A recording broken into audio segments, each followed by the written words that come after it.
Hello, everybody. Welcome back to VidCon and another workshop. Just to quickly introduce myself, I am Rob Wilson and I will be guiding you through this workshop. But I will mention that I will not actually be on screen for the majority of this presentation, as I want to make sure that you can get a full view of each of the slides. So what I'm going to do now is I'm going to switch to sharing the screen, which means that I will go off screen, but you'll be able to see all my slides in all of their glory.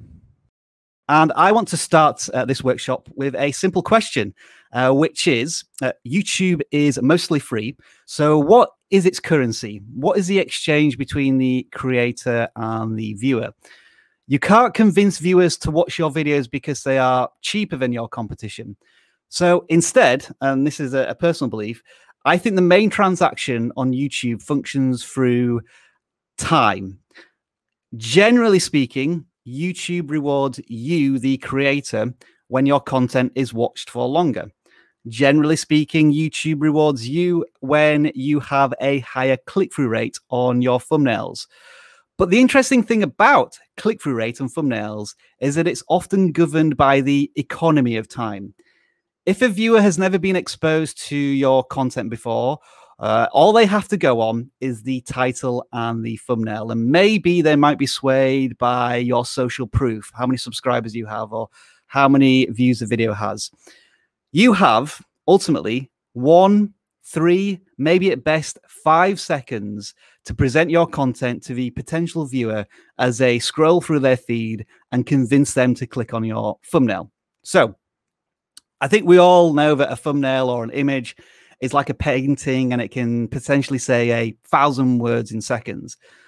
At the same time, an image can say too much or too little, or some don't say anything at all. So if you were going to watch a video about the best movies of 2020, which of these thumbnails would you likely click?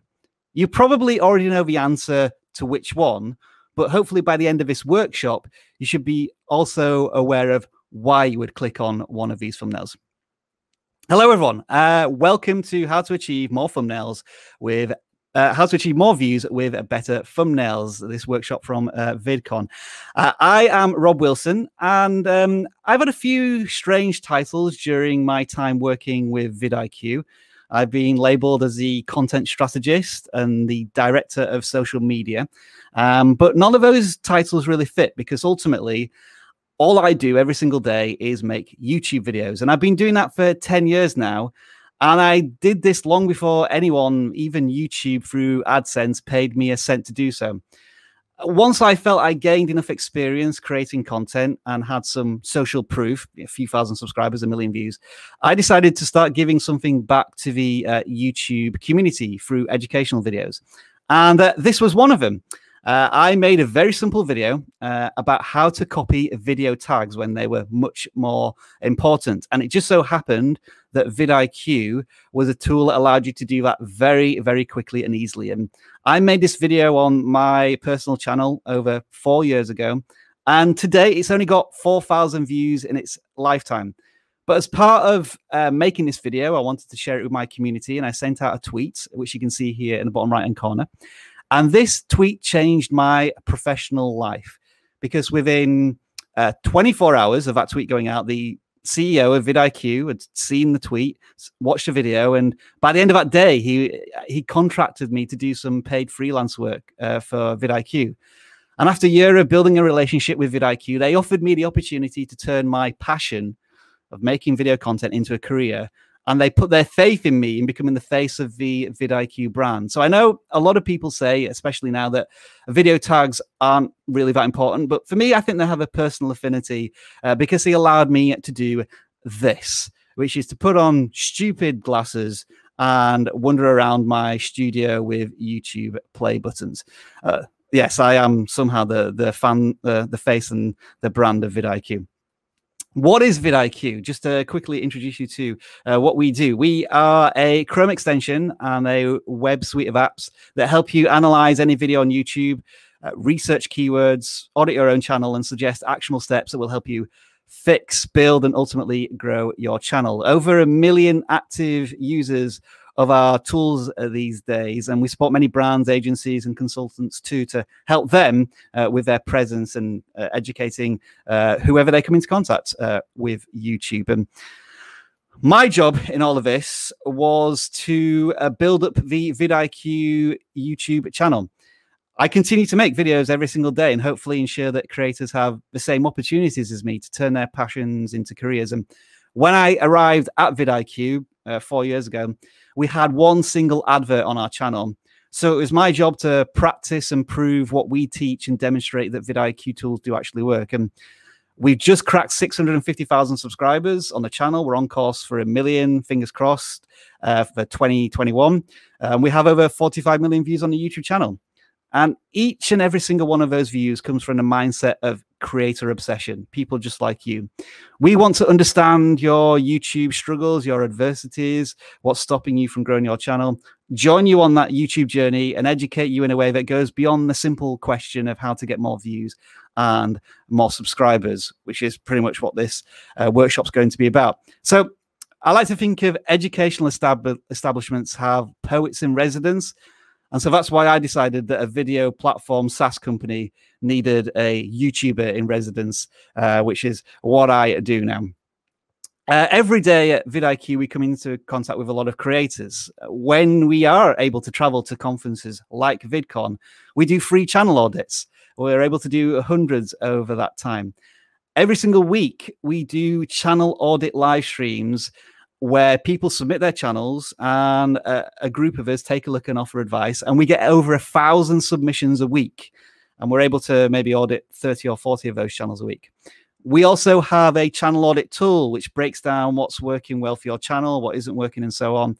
And of course, we're talking to customers and clients through customer support every single day. And we think we maybe hit around about 3,000 channels a month in terms of auditing them.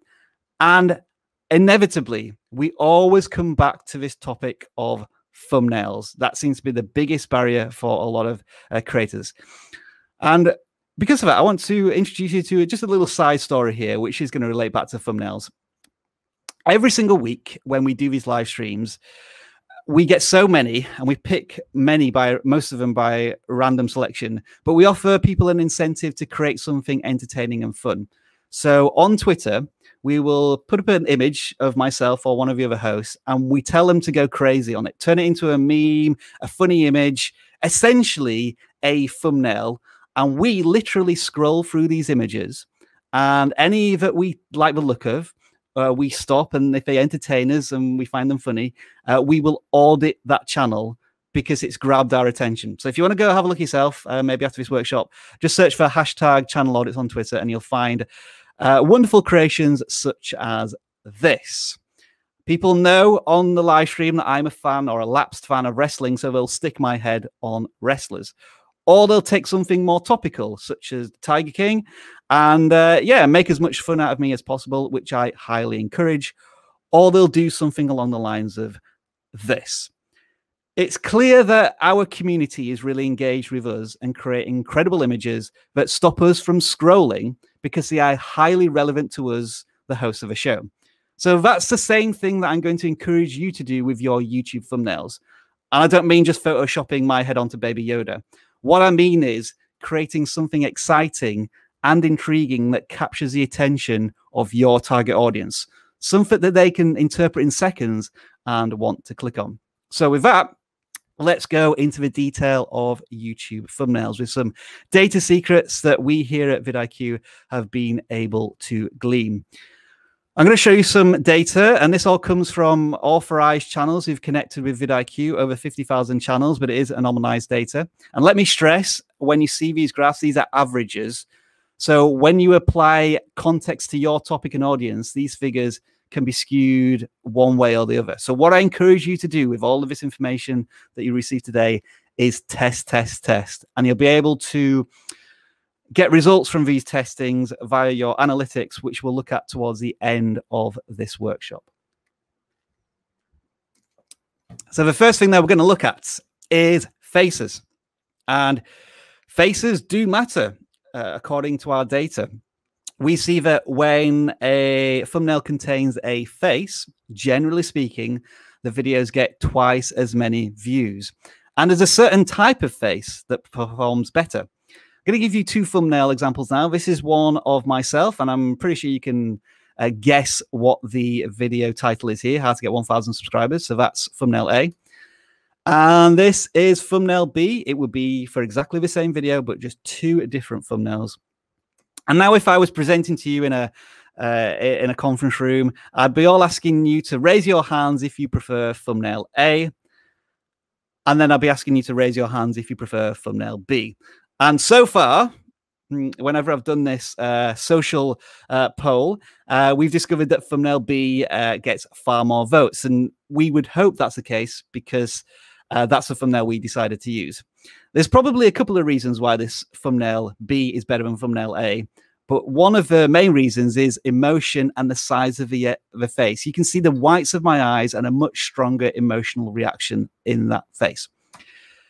To further support this, big faces make a difference, and on average, again, a bigger face performs twice as well as a smaller face on a thumbnail. And just to give you another example of this in a moment, because how many optimal faces should you have? And we find that once you get to more than two faces, like many thumbnail concepts, the more of something you add to a thumbnail, the more complicated that thumbnail quickly becomes. So two faces is ideal. Any more, then you may want to consider why you're adding them. And just as a quick example, this is Travis and I, one of my live stream co-hosts, giving our best "Do you smell what the rock is cooking?" eyebrow poses. Now, we can take this a little further into the nuances of creator themselves. Mr. Beast, who I think has just cracked 40 million subscribers, as I talk to you today, often operates with a large crew of people, upwards of 5, 10 people, and as many people appearing in his videos. But he'll restrict his thumbnails to mostly 1 or 2 people with faces, along with visualizing whatever insane project he has undertaken. But I'll also notice in some examples on the thumbnails, he doesn't use a bigger face. He actually uses the whole body of a human being to illustrate action or motion. For example, there's one down at the bottom here where there's 3 people hanging off a pole. And there's another one here where 2 people are stood next to a huge stash of cash to represent scale. So there's always going to be subtle variations in how people use faces or like the full body actions when a creator is really understanding what they're trying to, the story they're trying to tell in their thumbnails. And of course, a big question is, what if you can't use a face? What if your video has nothing to do with people and you have maybe a car or a tech or a piece of clothing?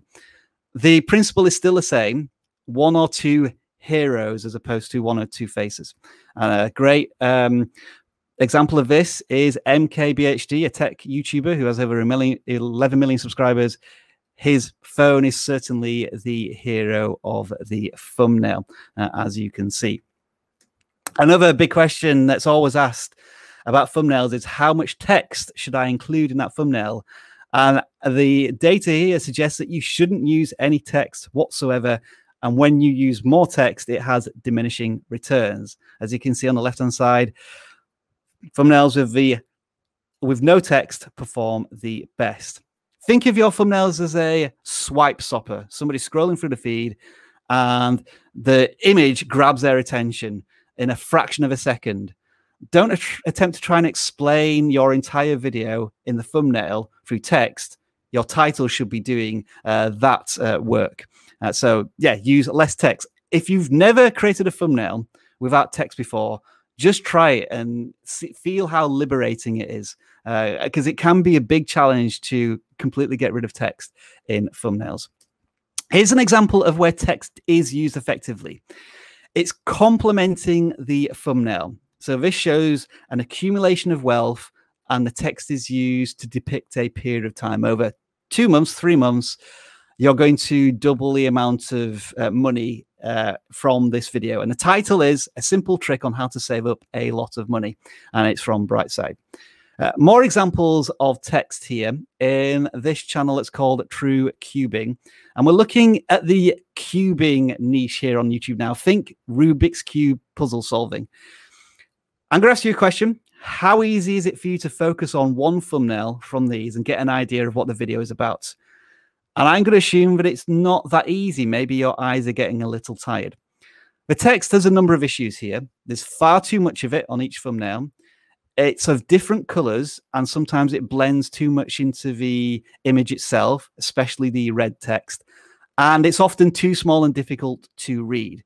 So now you're spending more time, 5-10 seconds, to try and decipher the code of a thumbnail. Let's have a look at a channel which is much more established in the cubing topic on YouTube. This is Cubing Encoded, approaching 100,000 subscribers. Look at the way they use text, much less, maybe one word at most. And sometimes they replace their text with symbols such as question marks and arrows to help guide your eye through the thumbnail. The text, when it's used, is big, fat, chunky, and easy to read, so it contrasts well with the background, white text on a dark blue background. And you'll find that your eyes are focusing more easily on individual thumbnails.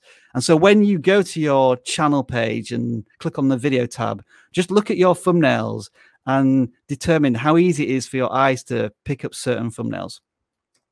Since we've talked a little bit about color there, we try to analyze which of the most dominant colors are used on thumbnails. And we actually came back with some surprising results here. It seems to be that videos that use a dominant color of black, gray, or white tend to perform a lot better than these other colors. But I think what's important to say here is that you should have a dominant color or one or two dominant colors, not several.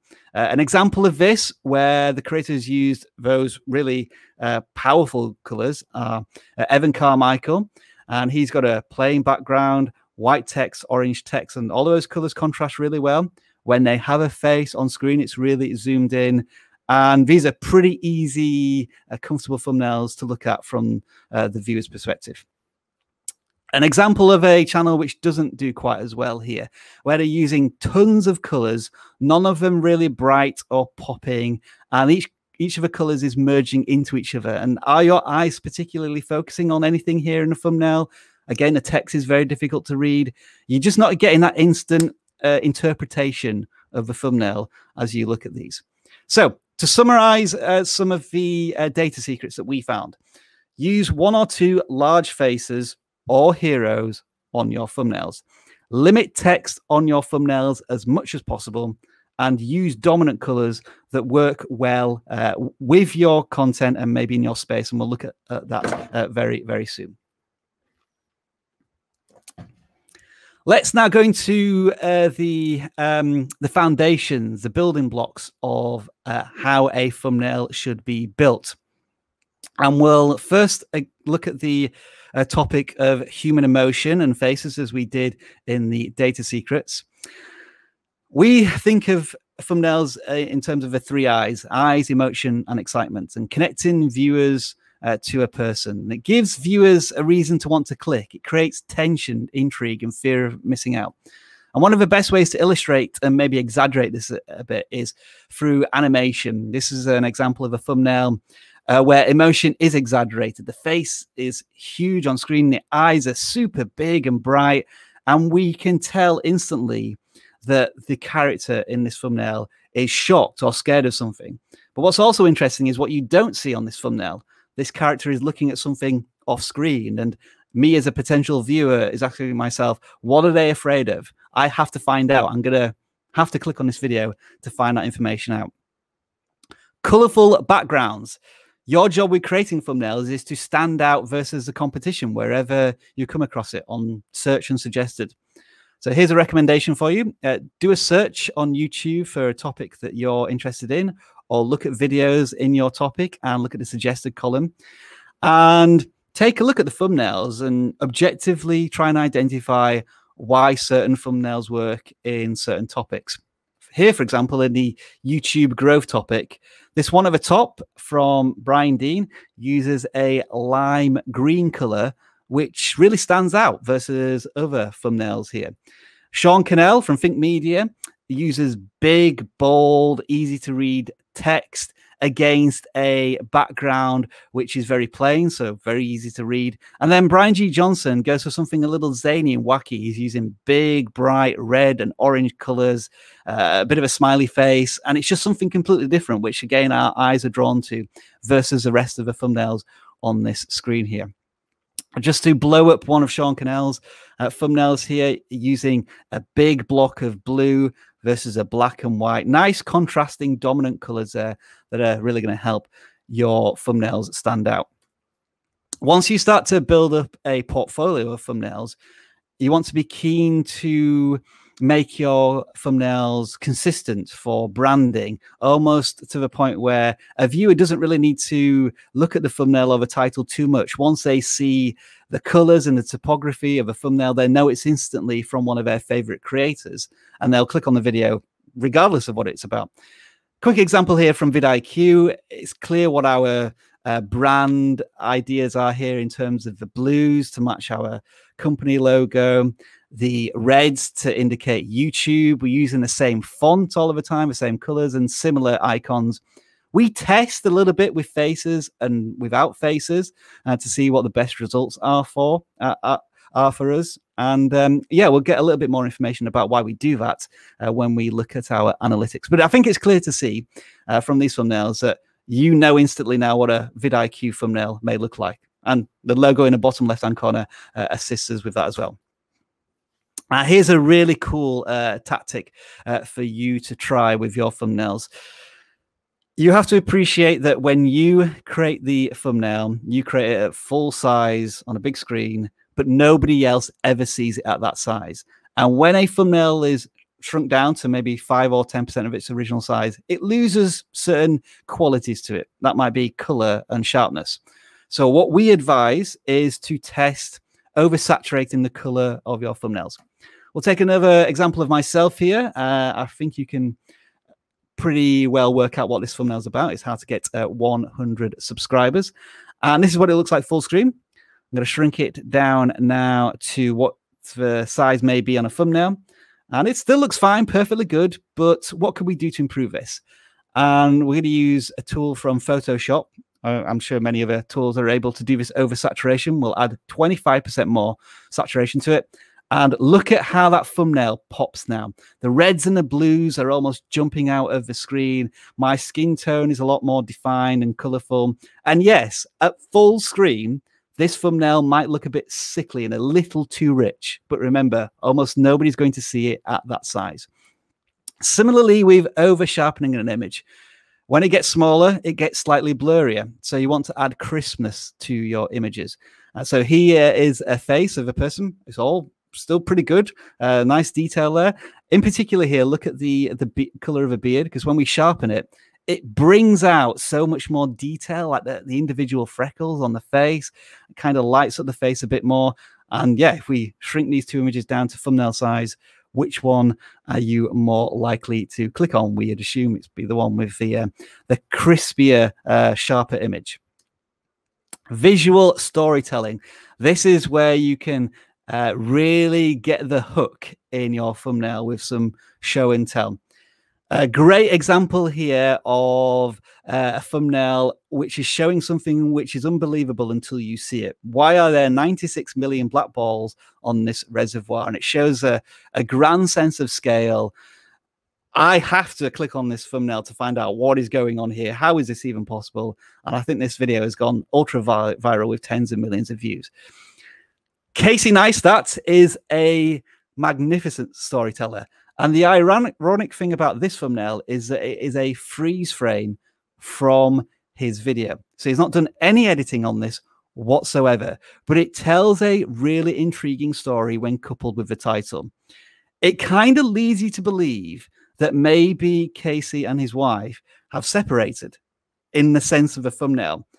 And because Casey's fans are so invested in his story, they're going to click it and want to find out more. But in truth, this is a personal story of a couple who are leaving New York and moving to LA. So it was an end of that part of their story. Now, you may say that this video is a little clickbaity. The thumbnail suggests one thing where the content of the video actually reveals another thing. However, this video has millions of views and the likes to dislikes ratio on this is 96% approval. So it's only clickbait if it doesn't deliver on its value in the thumbnail and the title. And through the success of this video, I think it clearly is just expert storytelling. But it's really interesting to note that this thumbnail is a freeze frame. Casey didn't do anything other than pick it straight from one of the clips in his videos. Now, there are some occasions where you just want to essentially say what your video is on the tin. And that is when you just want to be matter of fact. A viewer wants to know exactly what they're getting into before they click on the thumbnail. And this is an example of education, how to change your YouTube channel name. We're showing familiarity here with the channel banner so you know what you're looking at, and we're going to show you how to change it. So educational content can be a little more, I can have a bit more freedom in using more text and being very direct to communicate what's going on. Or they can be a little bit more subtle, as we're going to see now. If you're making content where there's an end result, you want to show people what's going on. So less intrigue and excitement and more just showing the end value. This is exactly what you're going to get out of this video. So I'm going to show you this thumbnail here, and I just want to give you 5 seconds to try and decide or determine what you think the title of this thumbnail is.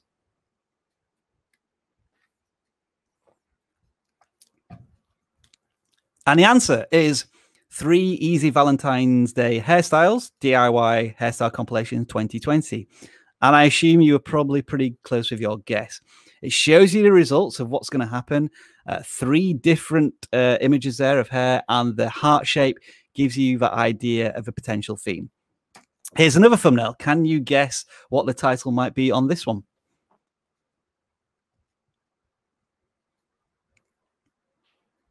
I think we'll all agree that this was somebody's weight loss journey, how I lost 50 pounds in 4 months. And what's interesting to note in this thumbnail is if you look at the right portion of this thumbnail in a little more detail, have you noticed how I think the creator has tried to add positivity to this portion by upping the color and maybe a bit more saturation and a bit more pop versus the left side, which feels a little more washed out in color. And that's a great way of visual storytelling without using any words. But of course, there is text here to depict the period of time that's gone on in this thumbnail. What you notice there as well in those thumbnails is that the creators were separating the thumbnail up into portions. So we had one where it was split up into thirds, another one where it was split into 2 thumbnails. But you can do whatever you want. I think the key here is just making sure that you position the elements of your thumbnail in a way that a potential viewer may read your thumbnail, possibly from left to right, possibly from top to bottom. And don't forget that there's always a timestamp in the bottom right-hand corner of your thumbnail. So don't put anything important in that bottom right-hand corner, unless you're creating some sort of weird Easter egg that somebody has to find. And design small. This is probably the most crucial aspect that encompasses everything that we've just talked about. The only person who's going to see the thumbnail image at full size is the person who designs it. And this is an example. I made this thumbnail about quality versus quantity, an often discussed topic for YouTube channels. And I created it this size on my screen. But I know that 99.9% of people are going to see the thumbnail at this size. And then this is what it's going to look like on a YouTube search page versus other creators who are doing similar things. So your thumbnail has to be comprehensible at a fraction of its original size. This is an example of where a thumbnail struggles when you reduce it down to the size most people will see it. Right now, it looks perfectly fine. We kind of get an idea what's going on here. Looks a little busy at this size, but when we shrink it down to thumbnail size, then we really start to struggle with comprehending in an instant what this thumbnail is about. What are the issues with this thumbnail? I think there's too much text. There's 15 words in this thumbnail, and they're dotted around the thumbnail. So you have to look at the top and the bottom, and there's a lot to comprehend there. There's too many faces, and they're all doing exactly the same thing, that neutral smile to camera look. There's too many elements. As you can see, each of the text lines are of different fonts, different colors, different sizes. And there are 4 people on screen. There's these microphones at the front, which are a little distracting. And there's no dominant colors. I can see a burgundy jumper, a blue jumper, some yellow, and then some beige backgrounds. But there's nothing that's really jumping out of a thumbnail here that's getting me excited to click. So there's nothing necessarily wrong with this thumbnail. It's a 5 or 6 out of 10. But you want to get your thumbnails to a state of 8, 9, 10 out of 10. And these are the design secrets that I suggest you use when thinking about creating your thumbnails. Ultimately, you want to give the viewer a reason to click on your content. What I see a lot of people doing is not spending any time on their thumbnails and thinking of it as an afterthought when they've spent all of their time creating the video, or they overcomplicate the thumbnail to the point where there's too much going on and the viewer gets frustrated trying to understand what the content is actually about. So you can simplify your thumbnails as well if maybe there's too much going on. Once you've created these thumbnails, you'll want to start to analyze where you're going right and where you're going wrong. And the key indicator here is click-through rate, or CTR. Just to give you an understanding of where vidIQ came from when I first joined, this was actually one of our first thumbnails, and I admit it was absolutely terrible. And can you even guess what the title of this thumbnail was? It was how to use a green screen on the cheap. And yeah, I definitely look green myself on this thumbnail, and there's far too much text. And it's horrible. So we realized that we had to significantly improve our thumbnails. And we've gone from them looking like this to a typical thumbnail like this. And the title of this video is, Can You Use Copyright Music on Your Videos? And I think with the quizzical look, no text, a couple of elements, a big blue contrasty background, that seems to work really well for us. So this is where we come from and where we are today. And this is how it's affected our click-through rate when we realized we needed to improve. At the beginning of 2018, our click-through rate was 3%, and that was bringing in 150,000 views a month. By the same time the following year, we managed to up our click-through rate to 4.3%. So it was much better, and we were getting 3 times as many views. But when we continued to really work hard on the thumbnails throughout 2019, we reached a point in December where our click-through rate was above 10%. Millions more impressions. YouTube was sharing our content a lot more. We had our best month ever on the channel, 3.5 million views.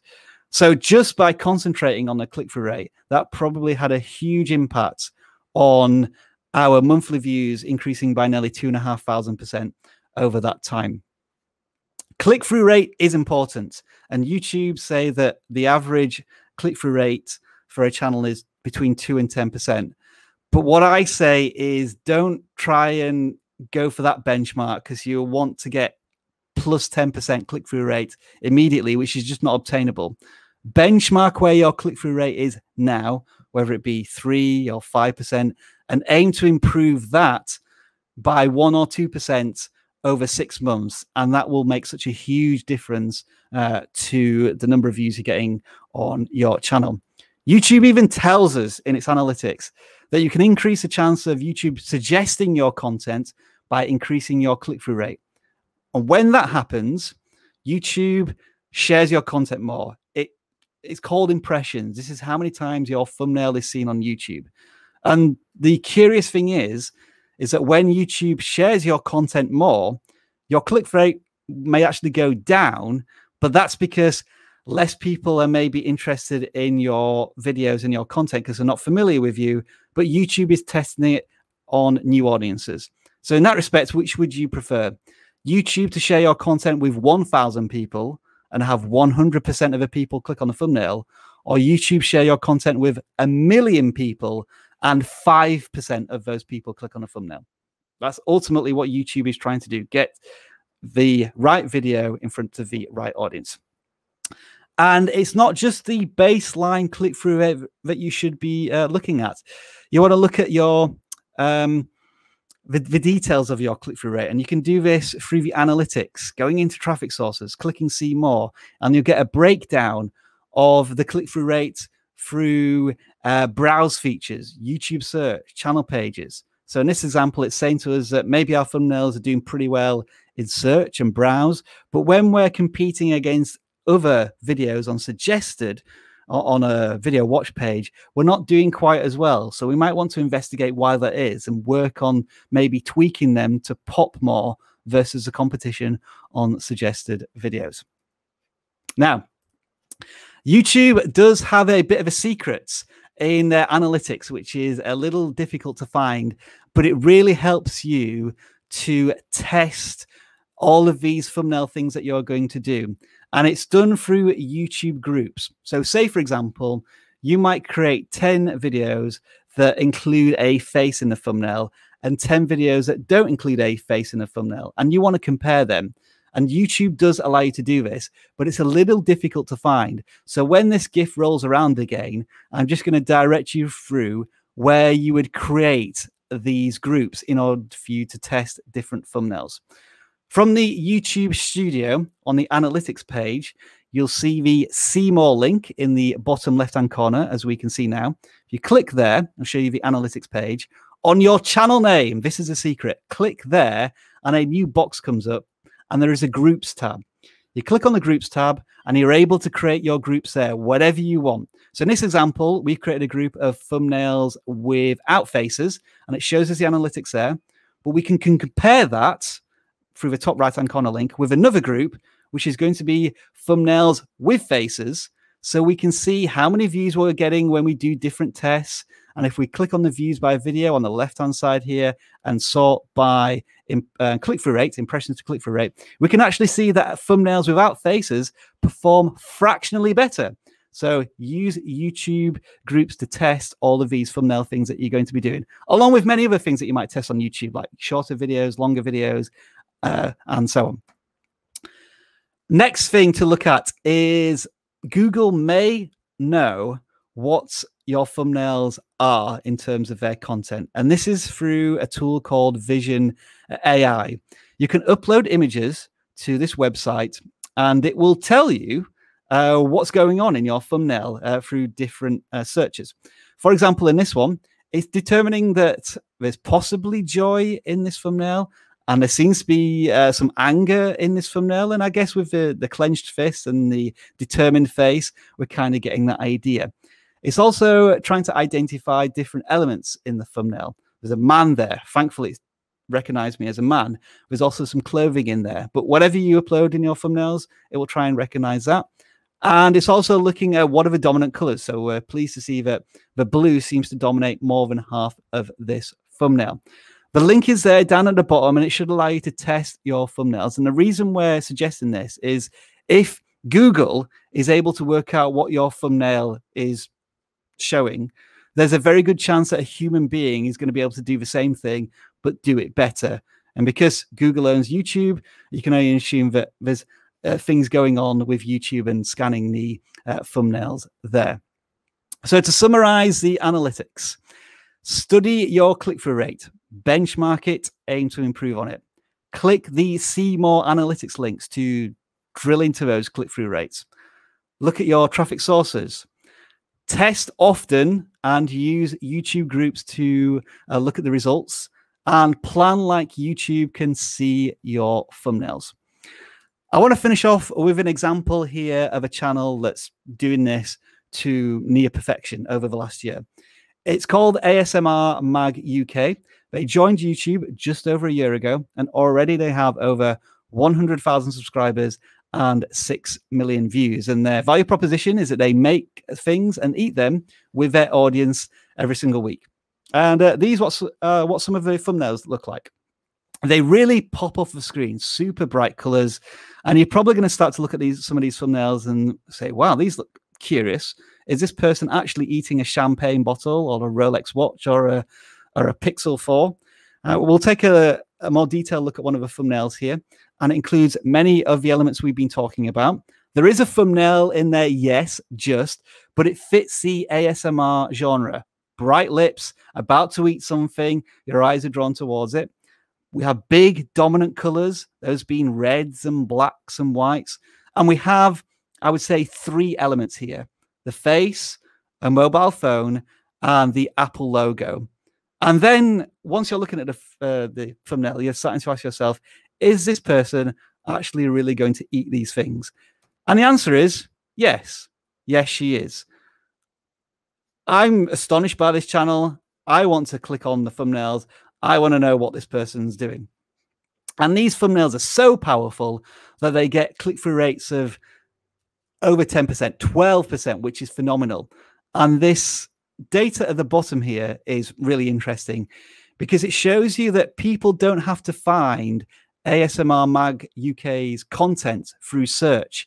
They're discovering it because YouTube is recommending it to them 70% of the time. And that is phenomenal. When YouTube starts recommending your content, it's free advertising. And that's where you want your channel to ultimately end up. In terms of the channel's click-through rate, it started off relatively low, even though they had those phenomenal thumbnails at 4%. And now look, the channel is averaging around about 8% click-through rates on their thumbnails.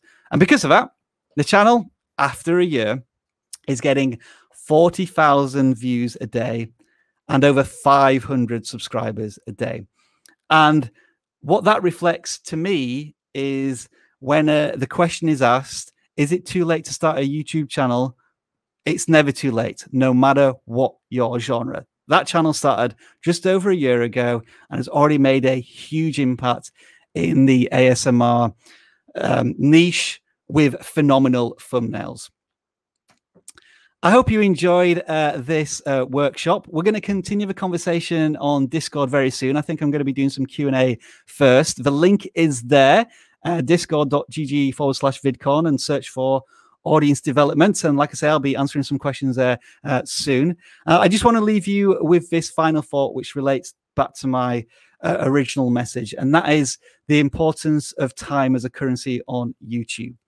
You've just spent about 40 minutes with me, and you've just spent 40 minutes with me on thumbnails, and I hope you've got a lot of value out of this workshop. And I want you to think of the same thing when you're spending viewers' time.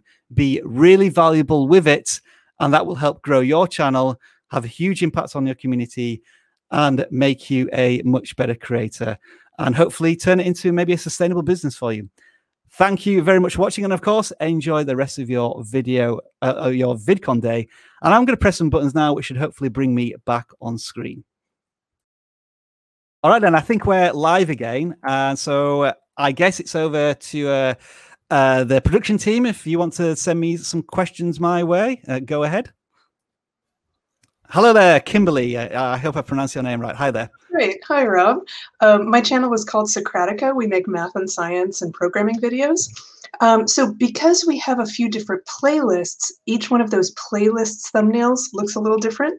Mm-hmm. But I would like to start to include some channel branding to make sure people know it's actually all coming from one channel. Yeah. So I was wondering if you had some advice on best practices for that. I noticed vidIQ puts a little logo in the bottom left. Yeah. Should we always use the same channel logo, or what do you have to advise about that? So one of the ways is a channel logo. Try and make it as small and least intrusive as possible. We make it very small in the bottom left-hand corner. My question to you would be, in terms of thumbnails, are you using a very distinctive font, or because I assume you're putting like formulas and numbers on screen and certain colors? It's really tricky because sometimes it's just a concept that we're trying to explain, and not, there's not an object to show. For each playlist, we have a distinct font, but there isn't one channel font, one Socratica font. Yeah, it's not in that way. So I think through subtle branding, there should be some consistency, whether it be like you're using the similar icons from the same set of icons, or a similar font or similar numbers. It's one of those where I probably have to see one or two of your thumbnails to really give you an answer. But It's the idea of when somebody is scrolling through the feed and they see a thumbnail, there's an instant connection that it's your channel, and they know they're going to get valuable learning from it. And so it's almost like they get to a point where they click on it without even needing to comprehend the thumbnail. They know it's from Kimberly. I want to watch this. Right, so yeah, through that consistency is probably where you want to start. Okay. All right. Thank you very much, Rob. Thanks for with us today. Thank you. Hello there. I'm going to try and pronounce your name. Hopefully I get this correct. Wilhelmina? Wilhelmina, is that correct? It's Wilhelmina. The Wilhelmina. H is silent. Yeah. Okay. What's your question? Okay. I have a visual arts background, so designing a good thumbnail seems to be different than designing good art. So I was wondering, how important are the elements and principles of design to making a YouTube thumbnail?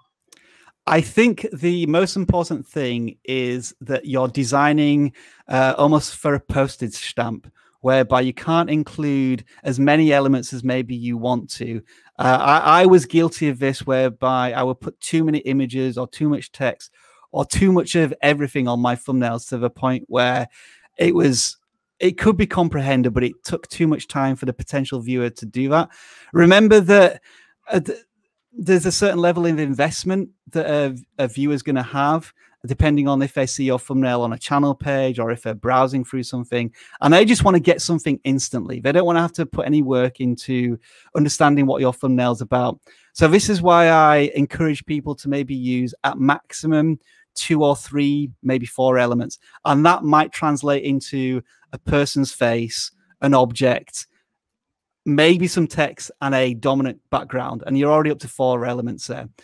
So I think really for you, when you create your thumbnail, before you even upload it to your video, shrink it down to 5–10% of its size, and then look at it objectively and say, does it still retain its value and the ability to comprehend it in a fraction of a second when it's that size? Thank you. You're welcome. Thank you for the question.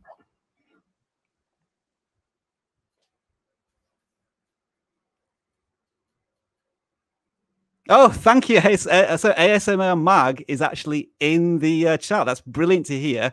I know this is a little bit of an internal chat, but we do need to get together so I can do a video on how you reached 100,000 subscribers, which is going to be pretty much talking about your thumbnail. So congratulations.